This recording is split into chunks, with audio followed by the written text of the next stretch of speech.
खालिस्तानी आतंकी हरदीप सिंह निज्जर की हत्या को लेकर भारत और कनाडा के बीच शुरू हुआ विवाद खत्म होता नजर नहीं आ रहा। वोट बैंक पॉलिटिक्स की खातिर खालिस्तानी अलगाववादियों का समर्थन करने वाले कनाडाई प्रधानमंत्री जस्टिन ट्रूडो ने एक बार फिर बौखलाहट में भारत के खिलाफ जहर उगला।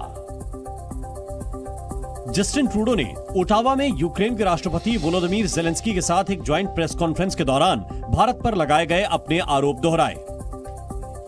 In regards to India, Canada has shared the credible allegations that I talked about on Monday with India. We did that many weeks ago, and we are there to work constructively with India. And we hope that they engage with us so that we can get to the bottom of this very serious matter.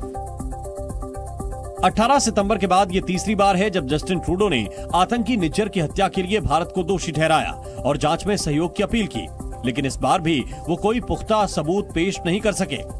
सिर्फ कनाडाई media CBC ने दावा किया कि उसकी सरकार के पास भारतीय एजेंट्स की कम्युनिकेशन डिटेल्स हैं। कनाडाई मीडिया की माने तो भारतीय डिप्लोमेट्स किससे मिले, किससे बात की, इन सबको ट्रैक किया गया था। यही नहीं, यह भी दावा किया गया कि भारतीय अधिकारियों ने निज्जर की हत्या में भारत सरकार के दखल के सबूत होने की बात से इनकार नहीं किया। लेकिन सवाल यह है कि अगर कनाडाई मीडिया को इतना सब कुछ पता है तो फिर वहां के प्रधानमंत्री जस्टिन ट्रूडो ने अपने देश की संसद में ये सारे तथ्य और सबूत क्यों नहीं रखे? क्यों भारत के साथ इन तथ्यों को साझा नहीं किया?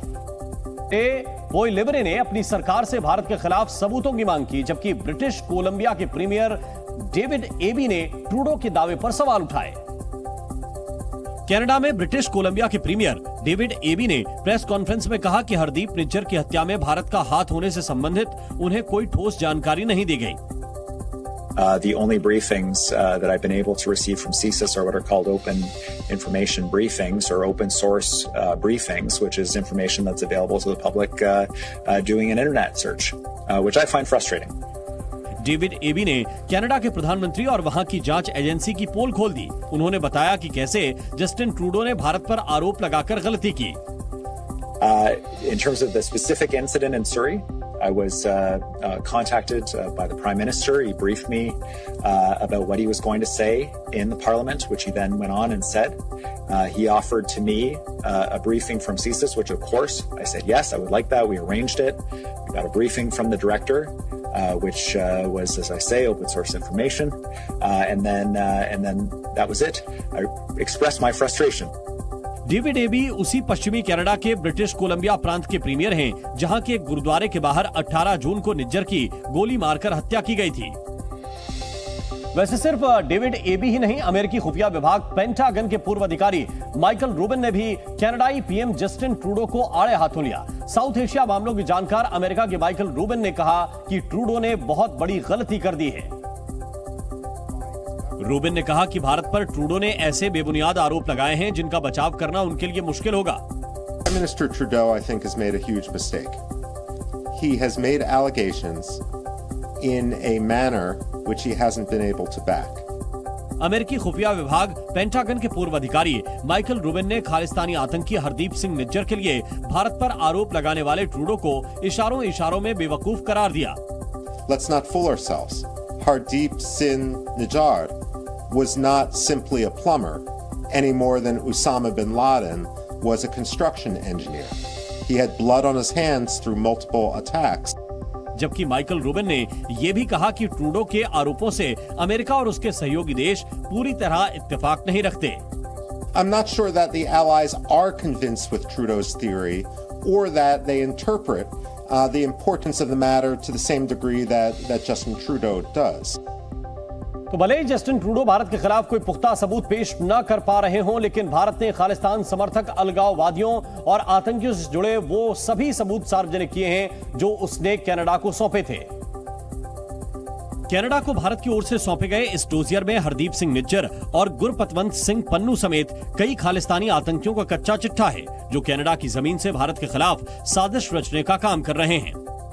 जी न्यूज को मिली इस डोजियर की कॉपी में कनाडा में मारे गए आतंकी हरदीप सिंह निज्जर के अपराधों की पूरी फेहरिस्त है। सिख फॉर जस्टिस के गुरपतवंत सिंह पन्नू के खिलाफ दर्ज सभी मामलों की जानकारी है। और कनाडा, अमेरिका, यूके, जर्मनी जैसे देशों में रह रहे खालिस्तानियों से जुड़ी जानकारी है।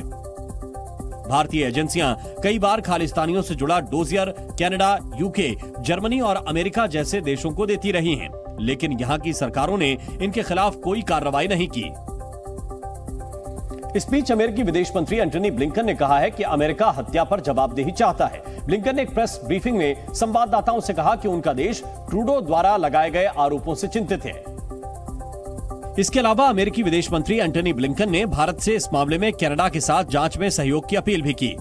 We are deeply concerned about the allegations that Prime Minister Trudeau has raised, and it would be important that India work with the Canadians on this investigation. We've been engaged directly with the Indian government as well. हालांकि अमेरिकी खुफिया विभाग pentagon के पूर्व अधिकारी Michael robin ने anti Blinken के इस रुख और कनाडा के पक्ष में दिए गए बयान पर आपत्ति जताई। While Secretary of State Blinken may after the fact say that the United States will always stand against transnational repression, we're actually being hypocritical if Secretary Blinken makes that statement, because after all, what we're talking about isn't transnational repression. We're talking about transnational terrorism, and what the United States did to Qasem Soleimani and what the United States did to Osama bin Laden. Five eyes group का हिस्सा होने की वजह से America का Canada के पक्ष में बोलना तो समझ आता है, लेकिन आतंकवाद के मुद्दे पर दोहरी नीति पर अमल करना समझ से परे है। वैसे जिस हरदीप सिंह निज्जर के लिए कनाडा की सरकार छाती पीट रही है और भारत पर अनर्गल आरोप लगा रही है, वो न सिर्फ एक कुख्यात आतंकी था, बल्कि भारत में कई लोगों को मारने की साजिश भी रच रहा था।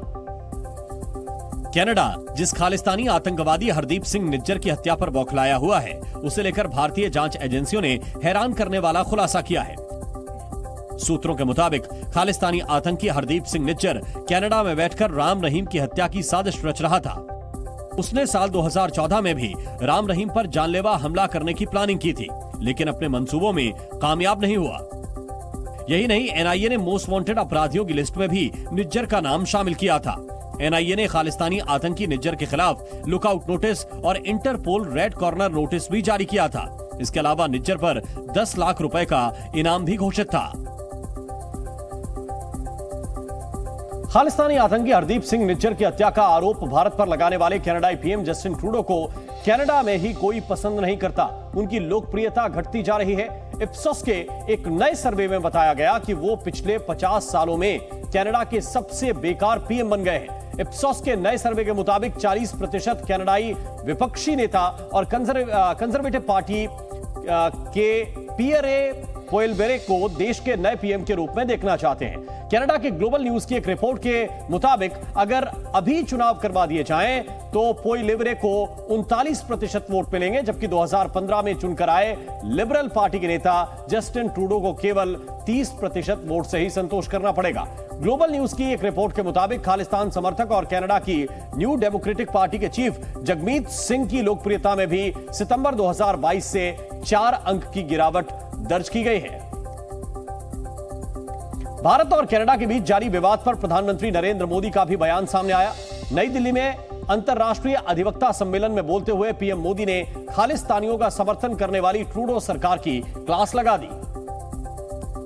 और बिना नाम लिए प्रधानमंत्री मोदी ने कनाडा सरकार और खालिस्तानियों को आड़े हाथ लिया। इशारों ही इशारों में कनाडा के प्रधानमंत्री जस्टिन ट्रूडो पर निशाना साधते हुए पीएम मोदी ने आरोप लगाया कि कई ऐसी ताकतें हैं जो ना तो बॉर्डर को मानती हैं और ना ही कानून की परवाह करती हैं। ऐसी कई ताकतें हैं जिनके खिलाफ हम लड़ रहे हैं, वो बॉर्डर्स या ज्यूरिडिक्शंस की परवाह नहीं करती। प्रधानमंत्री मोदी ने इशारों ही इशारों में यहां तक कह दिया कि अगर बात हमारे देश पर आई तो इधर से भी मुंहतोड़ जवाब दिया जाएगा। और जब खतरे ग्लोबल है तो उनसे निपटने का तरीका भी ग्लोबल होना चाहिए। सभी तरह के आतंकवाद से निपटने के लिए पीएम मोदी ने सभी देशों से साथ आने की अपील की, क्योंकि भारत का कनाडा के साथ विवाद इन दिनों चरम पर है। इसीलिए प्रधानमंत्री मोदी के इस बयान को जस्टिन ट्रूडो के उस बयान के जवाब के रूप में देखा जा रहा है, जिसमें उन्होंने आतंकी निज्जर की हत्या के लिए भारत सरकार को जिम्मेदार ठहराया था और भारत को धमकाने की भूल की थी। Zee News.